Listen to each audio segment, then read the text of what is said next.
wabarakatuh.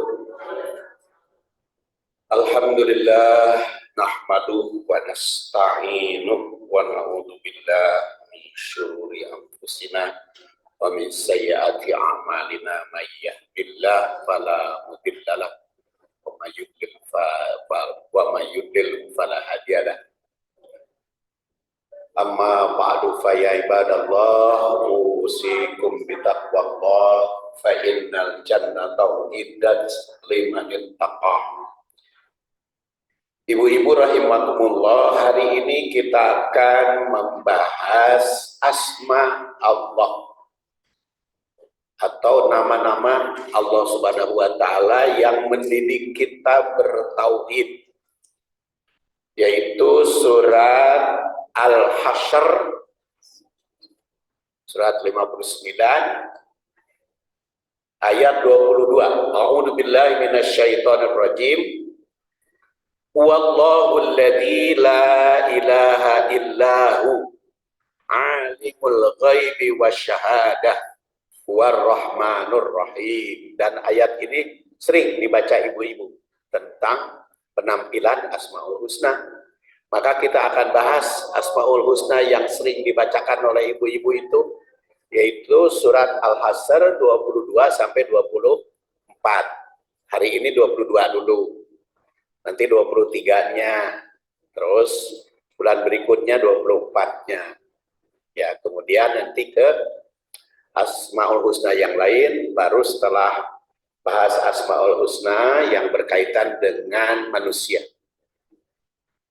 Huwa dia, Allahu Allah, alladzi yang la tidak, ilaha Tuhan atau yang dipertuhankan. Tiada Tuhan illa kecuali huwa dia. Jadi huwanya di sini dua kali disebut. Huwa Allah alladzi la ilaha illa huwa. Dan kalimat huwallahu alladzi la ilaha illa huwa-nya juga dua kali di dalam Asmaul Husna surat Al-Hasyr 30 Al-Hasyr terakhir itu. Di yang pertama ini nanti juga ada wallahu alladzi la ilaha illa huwa. Alimu yang tahu, al-ghaib gaib, yang tidak nampak, yang tidak bisa dibuktikan secara nyata. Wasyahadah, dan kebalikan dari ghaib. Syahadah itu nyata. Huwa dia. Ini huwa yang ketiga. Pertama huwa Allah, kedua illa huwa, dan yang ketiga huwa ar-Rahman. Ar-Rahman yang maha pengasih, Ar-Rahim yang maha penyayang. Kita selalu bedakan antara pengasih dan penyayang. Yang pengertiannya Rahman itu pengasih tanpa pilih kasih. Ar-Rahman penyayang kepada yang taat, yang patuh, yang takwa. Wallahu alladzi la ilaha illa huwa alimul ghaibi wasyahadah warrahmanur rahim. Dialah Allah yang tidak ada Tuhan selain Dia. Dialah yang mengetahui yang gaib dan yang nyata. Dialah yang maha pengasih, dia pula yang maha penyayang. Surat Al-Hasyr atau surat 59 ayat 22. Kita lihat tarikh ayat yang ketiga, tarikh ayat. Sejak dahulu kala umat manusia telah mempercayai adanya Tuhan. Pada bulan yang lalu dikemukakan bukti percayanya kepada Tuhan, walaupun dia tidak mengakui kepercayaannya, walaupun dia ateis, tapi ketika terkena musibat panggil Allah, ya, panggil God, panggil Allah. panggil Tuhan ketika keadaan terjebak, ketika terdesak, walaupun dia tidak mempercayai Tuhan, walaupun ateis, tetap saja dalam keadaan terdesak memanggil kepada yang maha. Dan mahanya itu tergantung kepada yang dia mengetahui. Kalau orang kaya, yang maha kaya, Allah. Kalau orang pinter, yang maha cerdas, yang maha pinter, Allah. Nah, jadi sejak dahulu kala umat manusia itu telah mempercayai adanya Tuhan. Bahkan di dalam Al-Quran dikatakan, la in sa'altahum man khalaqas samawati wal ard, apabila kamu bertanya kepada mereka siapa Tuhan yang menciptakan langit dan bumi, mereka akan menjawab Allah. Jadi pasti itu Allah Subhanahu wa taala. Dan tidak ada manusia yang tidak mempercayai adanya Tuhan walaupun dia tidak mengakui, ya, apalagi kalau yang sudah mengetahui, yang mengakui. Jadi yang tidak mengakui aja pasti yakin adanya Allah Subhanahu wa taala itu. Namun kepercayaannya itu ada yang disertai mempertuhankan selain Allah. Ada yang hanya kepada Allah. Tapi Maha Pencipta mah tetap saja Allah Subhanahu wa taala walaupun percaya kepada selain Allah Subhanahu wa taala. Nah, ayat ini secara historis merupakan koreksi terhadap orang yang mempercayainya ada Tuhan selain Allah. Maka ditegaskan di sini tiada Tuhan selain Allah. Dan Allah itu alimul ghaib, yang maha tahu pada yang gaib, wasyahadah, dan pada yang nyata. Jadi tahu segalanya, baik yang lahir maupun yang batin, baik yang rohani maupun jasmani, baik yang fisika maupun metafisika, dan istilah-istilah yang lain, ya. Ada jasmani rohani, ada fisika, psikis fisika, ada apalagi lahir batin, yang nyata maupun yang gaib. Oleh karena itu tidak sepatutnya siapapun manusia yang mempercayai siapapun selain Allah, tidak sepatutnya kalau percaya kepada selain Allah Subhanahu wa taala untuk dipertuhankan. Sekarang kita lihat kaitan ayat ini dengan ayat sebelumnya, atau istilahnya tanasub. Tanasub ayat. Ayat sebelumnya, lau anzalna hadal Qur'an ala jabalin la ra'aitahu khashi'an mutasaddian min khasyatillah wa tilkal amsal nadribuha linnas la'allahum yatafakkarun. Itu ayat sebelumnya. Jadi ayat 21 menggambarkan kekuasaan Allah. Jika menurunkan Al-Quran di atas puncak gunung, maka akan terlihat gunung itu tunduk dan patuh dan bisa hancur meluluhkan, hancur luluh. Ini merupakan lambang kekuasaan Allah Subhanahu wa taala yang tiada terhingga.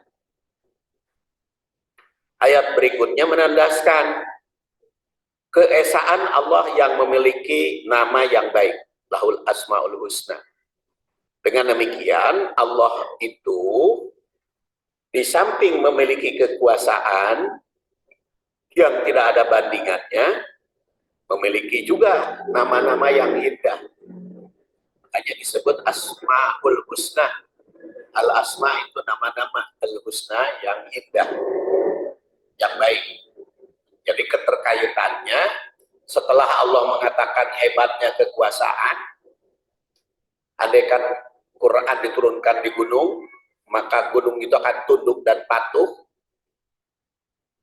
bisa hancur luluh berluluh. karena khosyatillah, karena takut kepada Allah, maka ayat ini mengemukakan tentang la ilaha illallah alimul ghaib. Jadi di samping kuasa dia maha tahu segalanya. Itu kaitan yang pertama. Kaitan yang kedua, ayat sebelumnya mengajarkan agar manusia siap taat pada Al-Quran. Karena ayat bagaimana harus siap? Toh gunung aja taat. Alam semesta juga taat pada Al-Quran. Al-Quran diturunkan kepada mereka, mereka akan tunduk. Nah, ayat berikutnya mengajarkan tauhid. Maka setiap manusia yang diajari tauhid yang benar, baik dalam asma Allah maupun yang lainnya, maka dia yakin kekuasaan Allah Subhanahu wa taala itu esa di dalam segalanya. Kaitan yang ketiga, atau tanasub yang ketiga, makhluk akan senantiasa takut pada Allah. Seperti di situ, khosyi'an mutasaddi'an min khosyatillah. Makhluk itu akan takut kepada Allah, akan tunduk pada Allah. Namun manusia ada yang tidak takut, manusia ada yang tidak taat, manusia ada yang tidak patuh.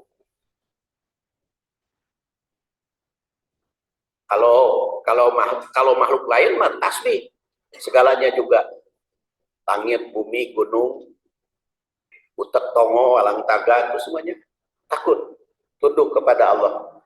Tapi kalau manusia ada yang tidak tunduk, ada yang tidak patuh pada Allah Subhanahu wa taala.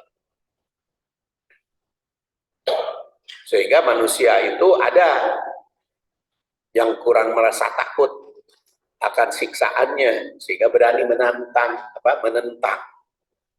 membantah aturan Allah. Nah, ayat berikutnya mengungkapkan kekuasaan atas segalanya. Oleh karena itu, sepatutnya manusia taat dan patuh pada aturan seperti makhluk-makhluk yang lainnya. Itu namanya tanasub atau keterkaitan ayat ini dengan ayat sebelumnya. Sekarang kita lihat tahlil tafsir. Wallahu alladzi la ilaha illa huwa. Ini kalimat yang pertama. Huwa, dialah Allah, Allah lafdzul jalalah, alladzi yang la ilaha, tidak ada Tuhan illa kecuali dia. Huwa, dia. Allah mengenalkan dirinya. Jadi dalam ayat ini Allah mengenalkan dirinya dengan nama Allah. Wallah, dialah Allah. Alladzi la ilaha illa huwa. Tiada Tuhan yang patut diibadahi selain dia. Jadi menyebut Allah itu dirinya dengan dia. Allah, tiada Tuhan selain dia. Ini memperkenalkan Allah kepada hamba, kepada umat. Tiada Tuhan yang patut diibadahi, yang disembah, ditunduki, ditakuti selain dia. Maka manusia mesti menjadi saksi. Jadi Allah tiada Tuhan itu harus jadi saksi kita. Harus makanya berikrar dan membuktikan kesaksian itu. Allah Subhanahu wa taala yang tiada Tuhan selain dia, manusia harus menjadi saksi dengan keikhlasan dan ketauhidan. Ikhlas itu kan pada prinsipnya ikhlas itu tauhid murni kepada Allah Subhanahu wa taala. Makanya kalau kita baca surat Al-Ikhlas, Qul huwallahu ahad, itu tauhid. Qul huwallahu ahad, di situ juga dikatakan Allah itu dia. Allahu ahad, yang esa. Allahu somad, satu-satunya tempat meminta. Lam yalid, tidak punya anak. Walam yulad, tidak dilahirkan. Walam yakullahu kufuwan ahad, dan tidak ada yang menyaingi, tidak ada yang menyamai. Jadi kenapa disebut surat Al-Ikhlas itu teh padahal isinya tauhid. Karena ikhlas itu pada dasarnya, pada prinsipnya tauhid. Ikhlas fil ibadah itu mencari ridho dan rahmat kepada Allah. Ikhlas di dalam akidah, mempertuhankan selain Allah. Ikhlas di dalam akhlak, tidak punya tujuan selain Allah. Makanya tauhid atau ikhlas itu mencakup 3 R. R pertama rasio, R kedua raga, R ketiga rasa. Jadi rasio, pikiran, berpikir. Itu tauhid, tidak Tuhan selain Allah. Raga, beribadah hanya kepada Allah. Praktek, berbuat. R ketiga rasa. Hati, hati nurani. Makanya yang dipelajari 3R itu untuk meluruskan R pertama, rasio, itu ilmu akidah. Supaya berpikir benar. Supaya rasio kita benar, berpikir, maka ilmu akidah yang dipelajari. Ilmu akidah itu kadang-kadang disebut ilmu kalam. Kalam itu berbicara. Kadang-kadang disebut ilmu logika. Pola pikir. Kadang-kadang disebut ilmu tauhid. Kemudian itu untuk memperbaiki rasio pikiran, untuk meluruskan raga, perbuatan, itu sering disebut ilmu syariah, perjalanan, perbuatan. Tapi kadang-kadang disebut ilmu fikih. Karena pemahaman terhadap syariah, ilmu fikih. Sedangkan yang ketiga, R ketiga rasa, sering disebut ilmunya ilmu akhlak, atau ilmu tasawuf, atau ilmu suluk. Jadi nama-namanya apa? Macam-macam. Tapi pada prinsipnya 3R itu begitu. Kalau ilmu akidah itu cara berpikir supaya benar. Ilmu fikih itu cara berpraktek supaya tepat. Ilmu akhlak itu rasa. Ada lagi namanya iman, Islam, ihsan. Iman kaitan dengan R1, R rasio. Islam kaitan R kedua raga. Ihsan kaitan R ketiga rasa. Makanya prinsipnya ihsan itu kan rasa. Anta budallah ka'annaka tarohu. Kamu beribadah hanya kepada Allah seakan-akan kamu melihat. Itu kan rasa. Seakan-akan kamu melihat. Wa ilam takun taroh, jika kamu tidak melihat, fa innahu yarok. Rasakan seakan-akan Allah melihat. Itu rasa. Ihsan, akhlak, suluk, tasawuf. Rasa.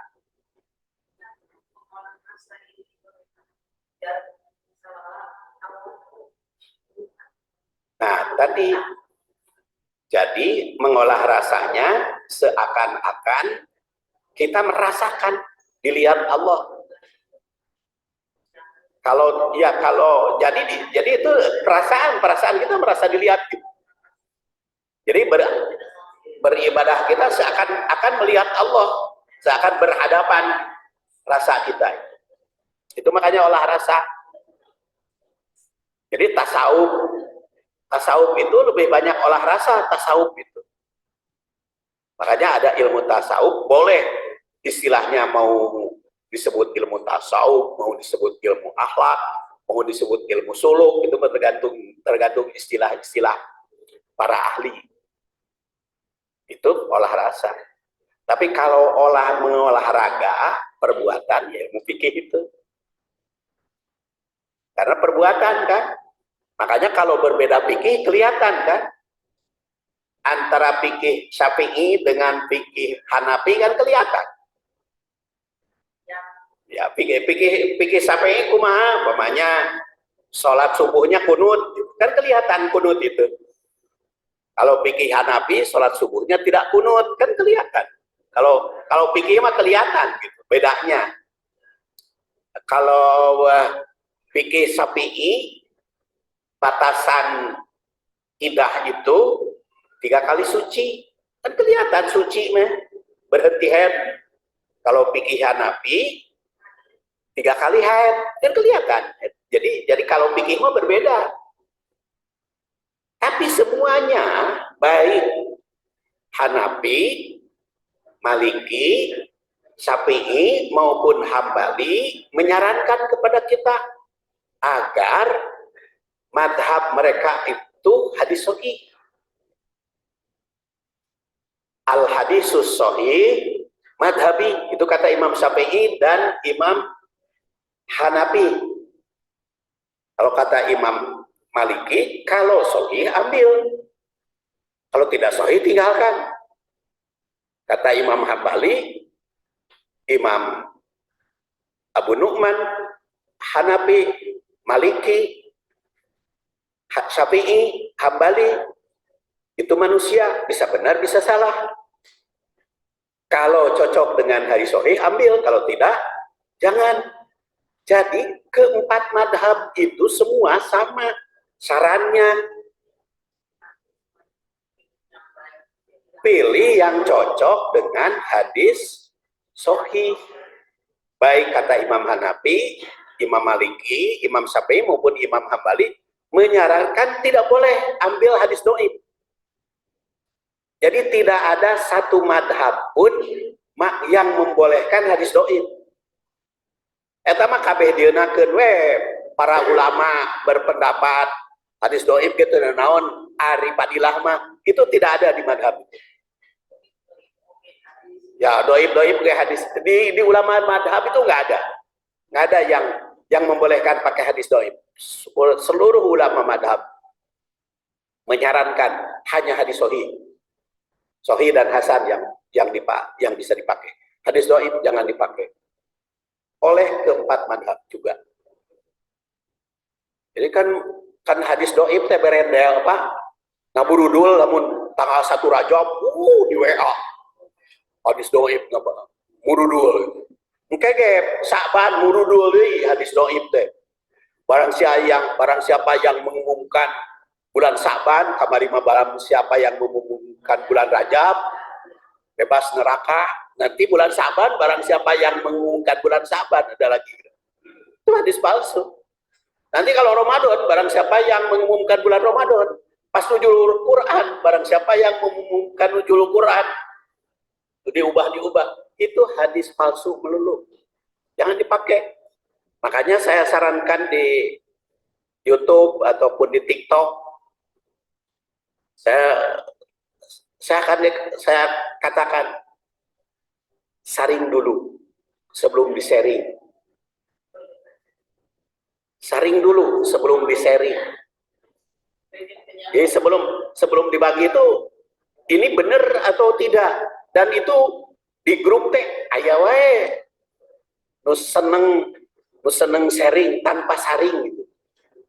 Aya wae di grup itu. Kan saya oleh masjid-masjid itu dimasukkan grup gitu ya. Dimasukkan grup. Jadi ya lumayan ngoreksi. Ngoreksi jadi ayam 3 wayun. Ya 3 wayun ya, itu hadis. Kan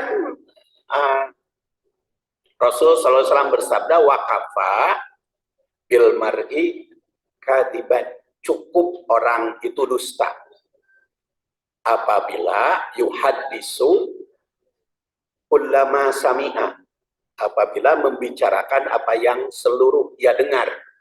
Jadi kata Rasul, orang itu termasuk dusta kalau sharing tanpa saring, kalau tanpa diselidiki, tanpa diteliti dulu. Ya bagaimana caranya caranya meneliti kalau hadis? Ya tanya aja kepada ahlinya. Kalau hadis ahli meneliti, belum tentu ahli, tapi ahli meneliti.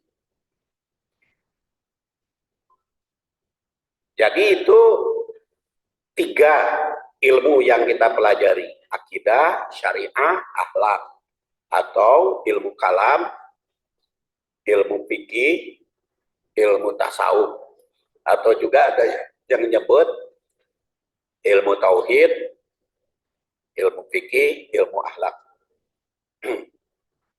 Nah, di sini wallahu la ilaha illa huwa itu olah rasio supaya berpikir tidak ada Tuhan selain Allah. Ya.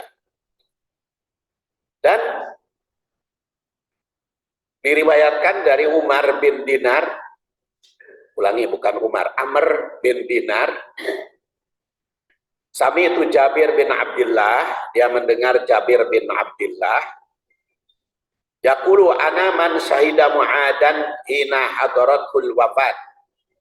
Dia mengatakan, aku adalah orang yang menyaksikan ketika Mu'ad hadaratul wafat, mendekati wafat, ketika sakarat,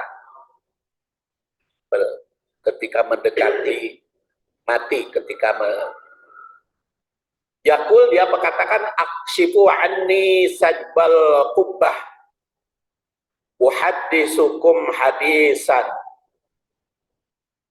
Bukakan pada kami tabir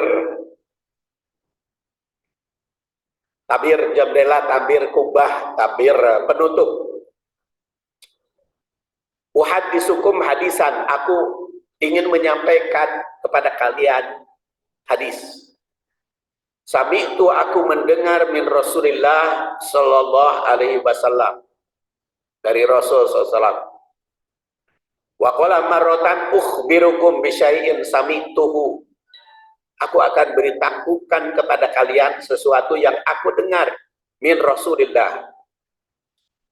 Lam yamna'ni an uhaddisukumuhu illa an tatkilu sami'tuhu yaqulu. Maka tidak ada yang melarangku. Aku ingin menyampaikan kepada kalian, kecuali hanya kamu pasrah pada apa yang aku dengar. Yaqul man syahida, Rasul bersabda, man syahida, barang siapa yang bersaksi alla ilaha illallah, tiada Tuhan selain Allah, mukhlisan, yang murni ikhlas, min qalbihi, dari hati nuraninya, au yakinan, secara yakin, min qalbihi, dari lubuk hati yang mendalam, lam yadkhulin nar, maka dia tidak akan masuk neraka. Jadi barang siapa yang bersaksi tiada Tuhan selain Allah, yakin dengan keyakinan muncul dari hati nurani yang mendalam, secara ikhlas, secara murni, maka akan bebas dari neraka. Au dakhalal jannah, atau masuk surga. Wa qala marratan, dan dia mengatakan dakhalal jannah, dia akan masuk surga. Walam tamassahun nar, tidak akan disentuh neraka. Hadis ini diriwayatkan oleh Ahmad yang wafat 241. Tadi dikatakan Amr bin Dinar. Beliau adalah seorang tabi'in yang wafat 126 Hijriah. Menceritakan Jabir bin Abdullah, seorang sahabat yang wafat 78 Hijriah, ketika Mu'ad bin Jabal yang wafat tahun 18 Hijriah Muhammad bin Jabal itu wafatnya ketika masa pandemi.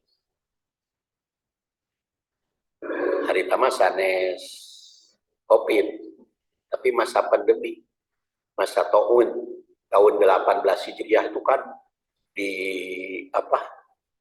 di negeri Sam terkena ta'un. Sampai-sampai Umar bin Khattab mau nengok terjadi. Ketika ditegur, kenapa ya Umar tidak jadi? Umar bin Khattab di sana banyak ta'un lagi melanda. Ya. Kalau datang ke sana kita berbahaya. Kata sahabat yang lain, kan itu mah tuh urusan takdir. Ya Amirul Mukminin, hai penyakit makan urusan takdir. Kata Umar, ya kita jauhi takdir buruk. Kita hadapi takdir baik. Dan memang banyak sahabat itu yang meninggal pada tahun 18. Antara lain Mu'adz bin Jabal, Al-Mughirah bin Syu'bah, terus Al-Jarrah, para sahabat yang meninggal ketika tahun. Jadi tahun mah nukarar itu mah aya wae pandemi mah tiba lagi. Ya, sampai sekarang juga kan ada lagi. Jadi makanya kata Umar bin Khattab ya harus menghindar dari takdir buruk itu, dari jangan ada kumaha Allah we, oh nggak bisa, harus ikhtiar. Umar bin Khattab. Ya karena kita harus berusaha menjadi manusia sehat kan, mulak ya kumaha Allah we rek sehat rek gering, kudu sehat, berusaha harus sehat. Kumaha carana ya jaga kesehatan. Jadi harus dijaga kesehatan itu, jangan tidak menjaga kesehatan. Jadi kesehatan itu apalagi kan khairukum man atwalukum a'maron wa ahsanukum akhlaqon. Sebaik-baik kalian adalah yang panjang usia dan baik akhlak. Jadi panjang umur teh bagus, asal baik akhlaknya. Jadi berusaha hayang panjang umur teh bagus, halus. Hayang panjang umur, pula hayang pondok umur bagus. Walaupun kata Rasul panjang umur teh kan kebiasaan umatku mah umur teh antara 60 sampai 70. Kebanyakan umur umat Rasul itu hanya dari 60 sampai 70. Itu sedikit sekali yang di atas 70. Makanya saya itu orang langka. Saya itu orang langka, terus dilestarikan.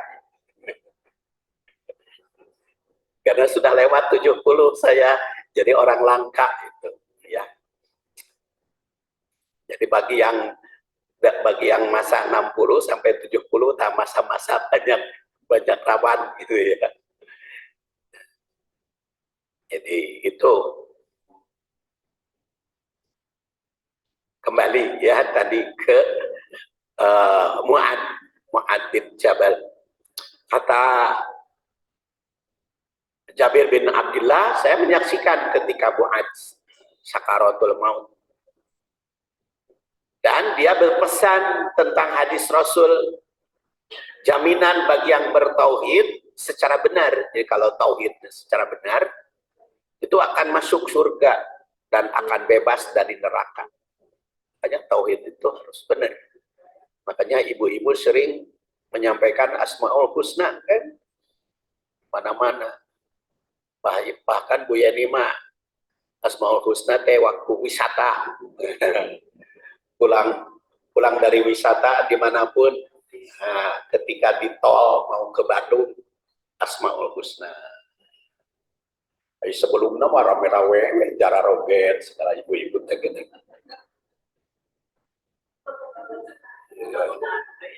Nah, pulangna araringet gitu Asmaul Husna.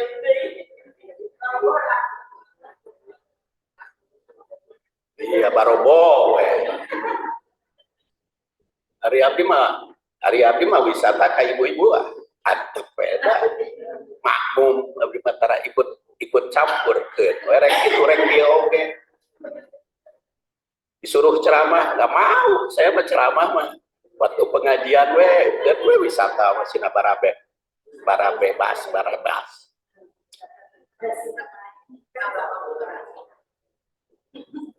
Jadi kita ngadoa we terada ya kan mah ibu-ibu cek dan ngatur jadi makmum. Nah ini posisi ya, posisi jadi bebas saja. Nah jadi kembali lagi tadi kita kenali tuh maknanya Asmaul Husna sebagai gambaran dan berdasar hadis ini kalau benar tauhidnya dari lubuk hati yang mendalam itu bisa bebas dari neraka, bisa masuk surga. Nah, yang hati yang mendalam itulah yang lubuk hati. Namun dengan tegas dalam hadis ini, jangan hanya mengandalkan pada akidah saja. Jangan hanya akidah saja yang baik, karena tadi tidak terpisahkan. Akidah itu harus benar syariahnya. Akidah syariahnya benar, harus benar akhlaknya. Ibadahnya juga harus ikhlas. Jadi kalau ibadah yang baik ya mengikuti sunnah Rasul. Kalau akidah yang baik ya tauhid. Kalau akhlak yang baik ya tadi ihsan.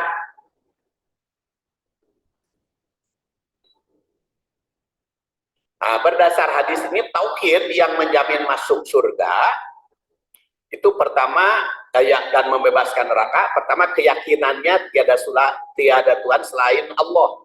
Muncul dari lubuk hati yang mendalam. Kedua, ikhlas yang terbebas dari riya dan kemusyrikan. Makanya tong dicari-cari keriaan deh ya, riya tong dicari-cari. Harus keikhlasan.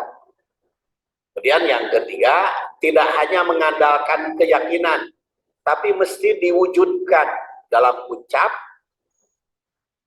sikap, yakin, dan tindakan. Dengan demikian tegas pangkal ayat ini memerintah tauhid secara benar yang diwujudkan dalam segala aspek kehidupan. Itu namanya hikmah tauhid berdasar hadis. Dari siapa? Dari Jabir bin Abdullah yang menceritakan Mu'ad bin Jabal.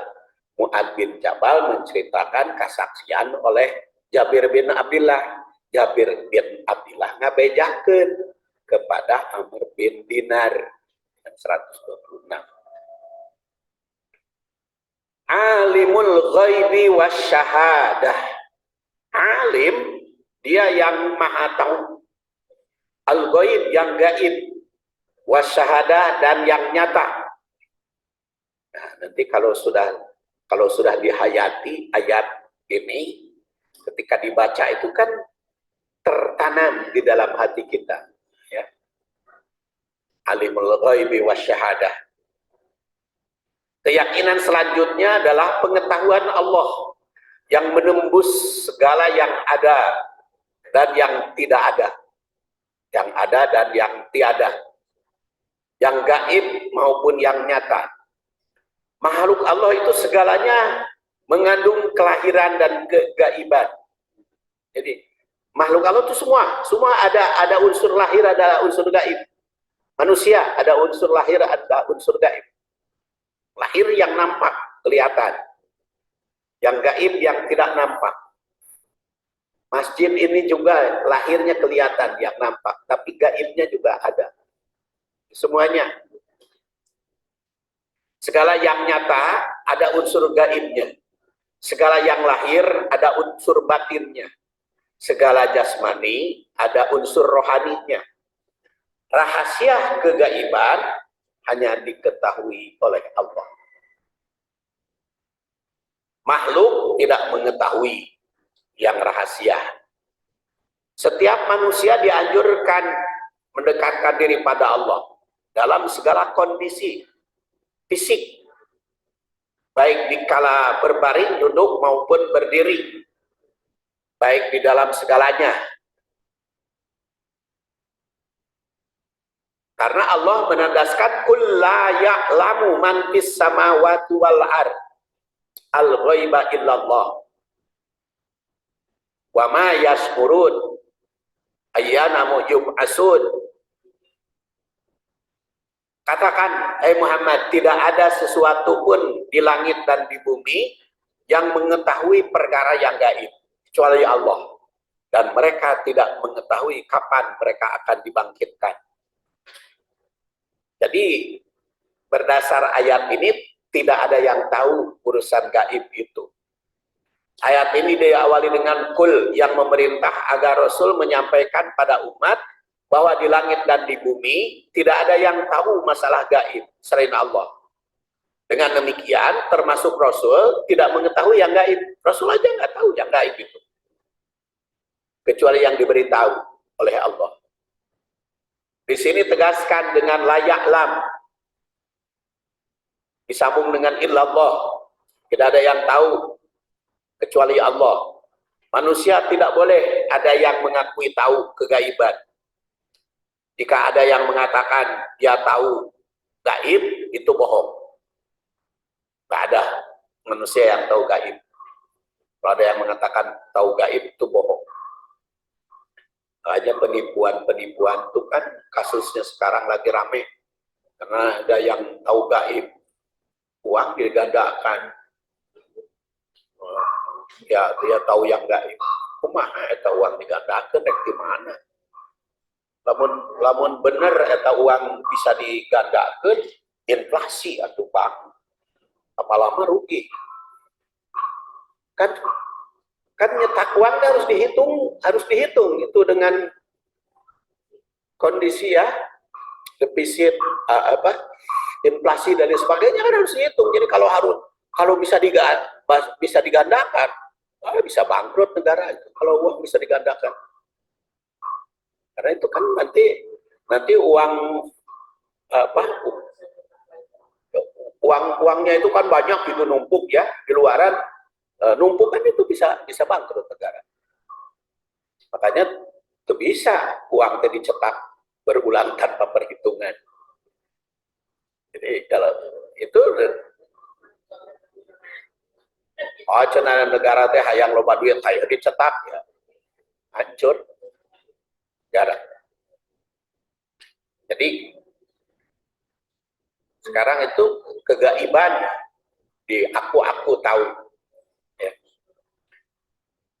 Manusia tidak boleh ada yang mengaku tahu gaib, karena di sini dikatakan kul la ya'lamu man fis samawati wal ard.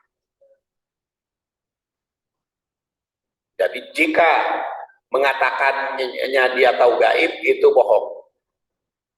Karena Allah Subhanahu wa Ta'ala yang tahu gaib itu. Rasul aja nggak tahu masalah gaib. Ya, alimul ghaibi fala yudhiru ala ghaibihi ahada illa man irtada min rasulin fa innahu yasluku min baini yadayhi wa min khalfihi rasada. Dia mengetahui yang gaib, tetapi dia tidak memperlihatkan kepada siapapun tentang yang gaib itu, kecuali kepada Rasul yang diridhoinya. Maka sesungguhnya dia mengadakan penjaga-penjaga malaikat di depan maupun di belakang. Surat 72. Jadi Rasul aja yang tahu gaib, ku Allah dikasih tahu, tapi itu tidak semua. Kalau yang diridhoinya. Jadi berdasar ayat ini tegas, tidak ada yang diberi rahasia gaib selain Rasul yang mendapat ridho. Jadi jelas jika ada manusia yang mengaku mengetahui rahasia gaib, adalah bohong. Jangan dipercaya. Bahkan Rasul juga diperintah menyampaikan pada umat bahwa dia tidak mempunyai pengetahuan tentang gaib. Ditandaskan juga qul la aqulu lakum indi khazainullah. Katakan, la aku tidak mengatakan lakum kepada kalian, indi aku punya khazainullah, pembendaharaan Allah. Dan katakan juga olehmu, wala a'lamul ghaib, aku tidak mengetahui yang gaib.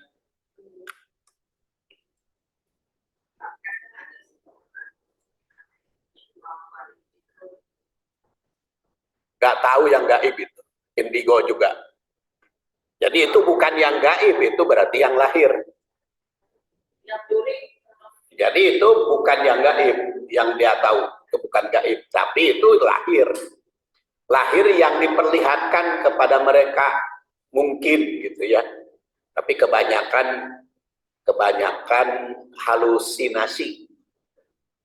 Kebanyakan gitu ya. Halusinasi. Jadi kalau yang gaib itu enggak.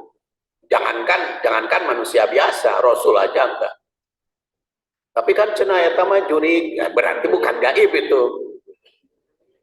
Jurig itu bukan gaib itu kalau diperlihatkan. Jadi bisa saja jin itu memperlihatkan diri kepada manusia, bisa. Tapi ketika dia memperlihatkan diri kepada manusia, dia bukan gaib. Nah, lahir dia.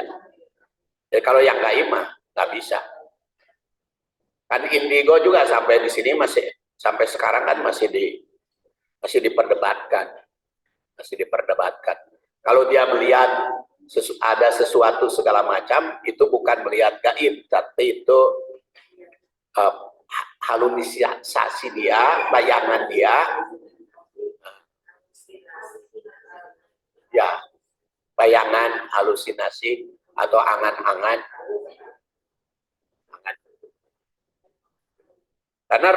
Karena Rasul saja di sini dikatakan, la aqulu lakum indi khazainullah. Aku juga tidak tahu rahasia Allah. Wala a'lamul ghaib. Katakan, Muhammad, aku tidak mengetahui yang gaib.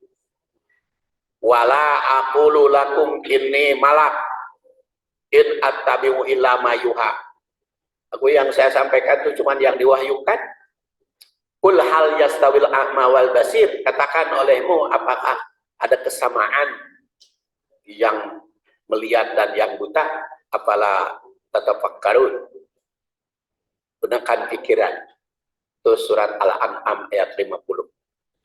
Allah Subhanahu wa taala yang maha gaib, yang maha tahu pasal yang gaib, tidak ada yang tahu. Allah mengetahui yang gaib dan yang nyata. Manusia hanya tahu tentang yang nyata.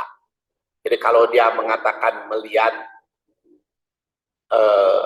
halusinasi, itu yang nyata itu sebetulnya, bukan yang gaib.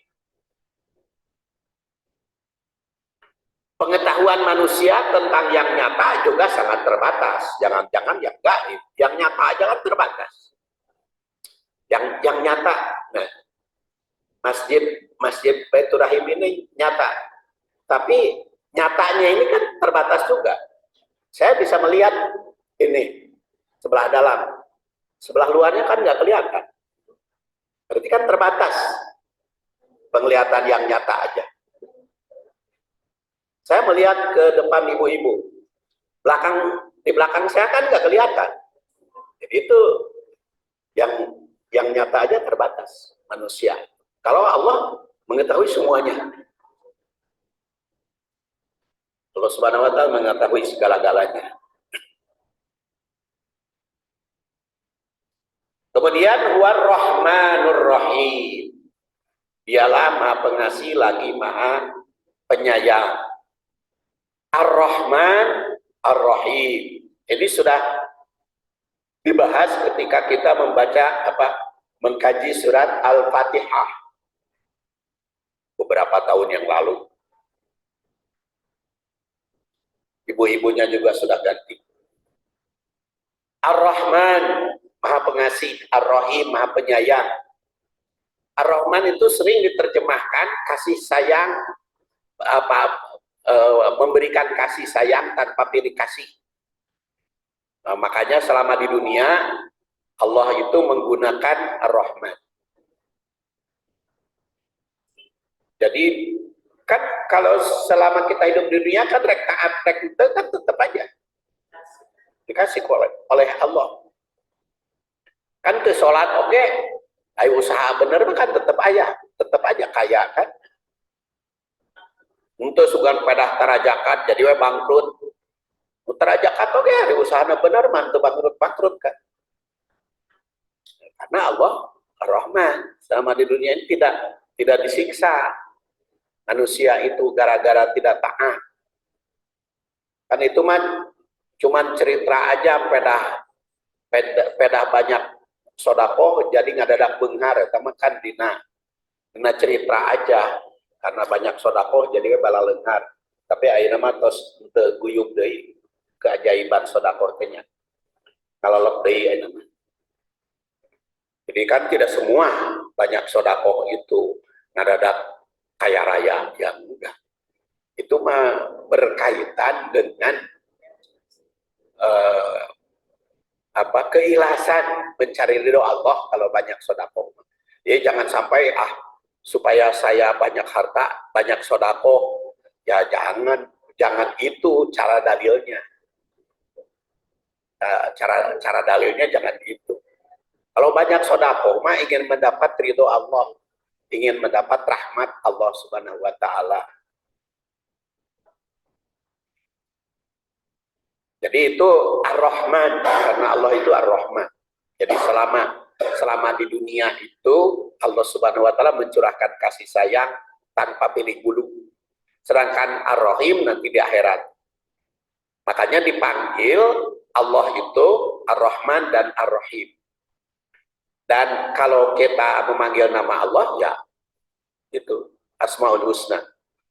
Kenapa? Kulitullah.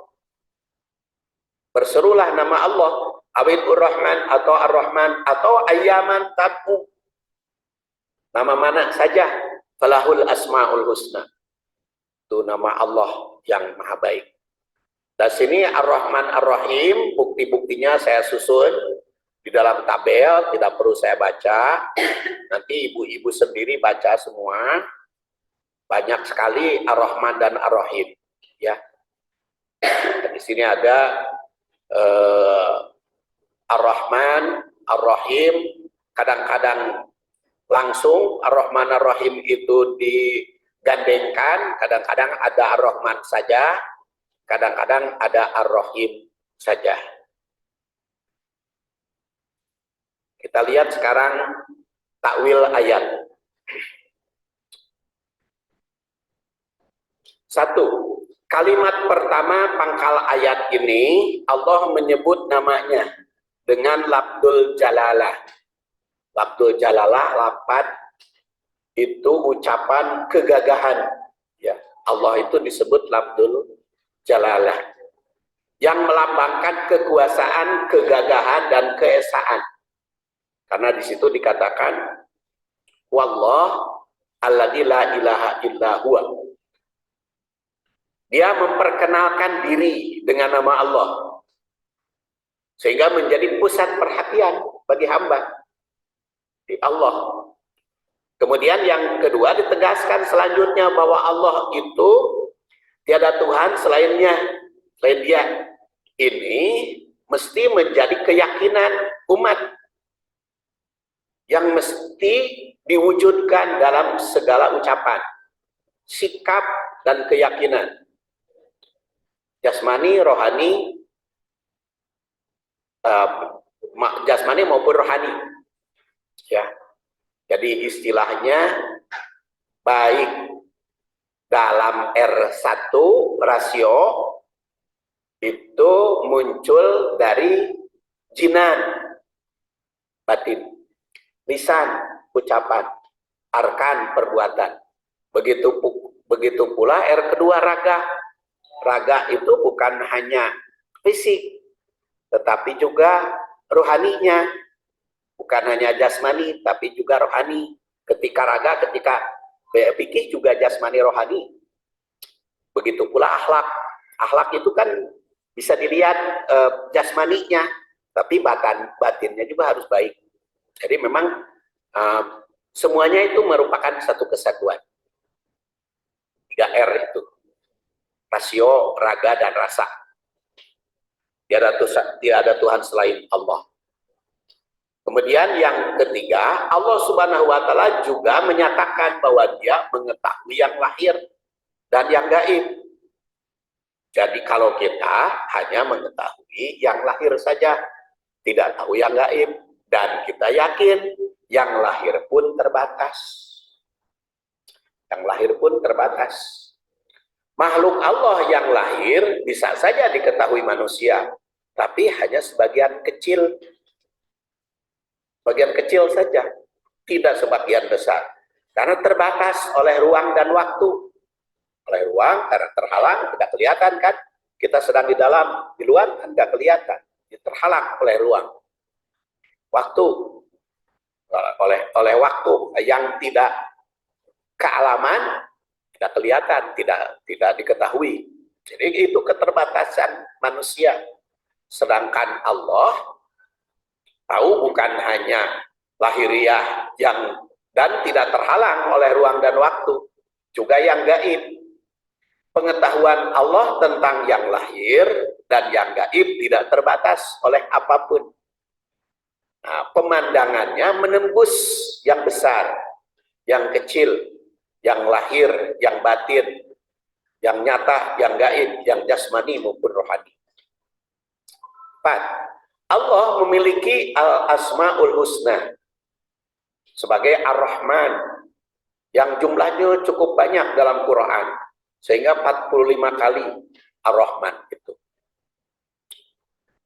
yang melambangkan curahan kasih gemilang sayang sebelum hari kiamat, dicurahkan pada yang nyata. Dan dalam hadis tadi sebelumnya juga dikatakan ada 100 rahmat yang Allah turunkan, hanya satu saja yang diberikan selama di dunia. Jadi 99% mah itu diberikan selama di dunia teh. Termasuk ada kasih sayang ibu terhadap anaknya, ada kasih sayang binatang buas, kagak batur galak tapi ke anaknya kasih sayang. Dan itu semuanya dibagikan ke seluruh makhluk. Itu hanya satu saja, 99-nya nanti dicurahkan di hari akhirat. Kalau di dunia baik mukmin maupun kafir diberikan kasih sayang oleh Allah, baik yang taat maupun yang maksiat. Ini sebagai bukti hanya 1% saja dari kasih sayang yang dicurahkan. Kemudian kelima, Allah Subhanahu wa Ta'ala juga mengenalkan Al-Asma'ul Husna sebagai Ar-Rahman yang dilambangkan curahan kasih terhadap yang taat mau patuh padanya, dan yang iman takwa. Al-Asma'ul Husna Ar-Rahim ini yang taat dan patuh kepadanya. Curahan kasih yang berlaku di hari kiamat dicurahkan semua. Dan ini Rahim itu di dalam Al-Quran 34 kali. Jadi kalau Rahman 45, Rohimah cuma 34. Jumlahnya teh beda. Jadi banyak Rahman Allah teh. Tibatan Rahim. Tatbiknya, pendidikan tauhid sangat prinsip diterapkan kepada semua generasi. Sejak lahir hingga akhir hayat. Sebelum lahir masa konsepsi kan tauhid tuh. Ibu dan bapak Bismillahirrahmanirrahim wajan mibis syaiton marojaktani, itu kan hubungan suami istri kan tauhid. Bismillah. Jadi mau sosonuan baik dengan suami, Bismillah. Tauhid. Jadi utamanya dalam akidah keesaan Allah, bersihkan dari kepercayaan pada kemusyrikan. Pendidikan tauhid dalam ibadah adalah memusatkan perhatian, hanya berbakti, mengabdi, menghambakan diri kepada Allah, pantang untuk ibadah kepada selainnya. Pendidikan tauhid di dalam akhlak, bebas dari riya. Kedua, Allah Subhanahu wa Ta'ala mengetahui masalah lahir dan yang gaib, maka mesti mendidik umat agar sadar akan kelemahannya dalam lahir saja terbatas. Kalau yang namanya manusia itu, apalagi yang gaib, maka yang gaib hanya Allah. Ketiga, pendidikan kasih sayang yang bersumber dari rahmat Allah menjadi prinsip utama. Allah yang memiliki asmanya Ar-Rahman dan Ar-Rahim. Seorang pendidik atau orang tua mesti meniru kasih sayang Allah yang adil dan bijaksana. Kapan menerapkan nama Allah Ar-Rahman, kapan pula Ar-Rahim, itu disesuaikan dengan kebijaksanaan. Keadilan dan kebijaksanaan kasih sayang mesti berlaku dalam kehidupan berkeluarga, pendidikan maupun kemasyarakatan. Itulah yang saya sampaikan hari ini, karena sudah jam 3, jadi saya tutup. Subhanakallahumma wa bihamdik asyhadu an la ilaha illa anta astaghfiruka wa atubu ilaik. Wassalamualaikum